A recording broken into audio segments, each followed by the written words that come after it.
நல்ல கண்ணு நல்ல கண்ணு எல்லா கண்ணும் வந்துட்டு அப்படியே போயிட்டோம். 15 வருஷத்துக்கு அப்புறம் நாங்க வந்துட்டு உங்க 2 பேரும் காம்பினேஷன் பார்க்க அவ்வளோ எக்ஸைட்டடா இருக்கோம். யார் கண்ணு வச்சாங்களா தெரியல சார். சுத்துனீங்களப்ப ஒரு சூடத்தை நடுங்கையில வைங்க வச்சு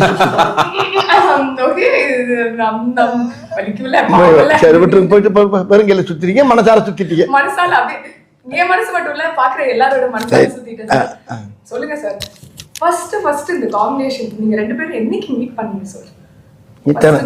தினம் மீட் பண்ணிக்கிட்டே இருக்கான். 20 வருஷமா மீட் பண்ணிக்கிட்டு இருக்கோம். ஆமா, உண்மையை சொல்ல போனா முதல்ல அண்ணனை நான் மீட் பண்ணும்போது அவர் கால் அடிபட்டுருந்துச்சு. என்னென்ன அடிபட்ட போது நடிக்க கூப்பிடுறீங்க அப்படின்னு. அப்போதான் நாங்க உட்காந்து பேசி முடிவு பண்ணி அது வந்து வின்னர். ஆமா, நான் சொல்ல கிரியிலிருந்து வர்றேன். வின்னர் தானே ஃபர்ஸ்ட்? கிரி தானே முத படம். இல்ல வின்னர். ஆமா, அப்புறம் ப்ரொடக்ஷன்ல தான் கிரி. அப்படியா? கிரி நம்ம பேனர்ல பண்ணது. ஆமா.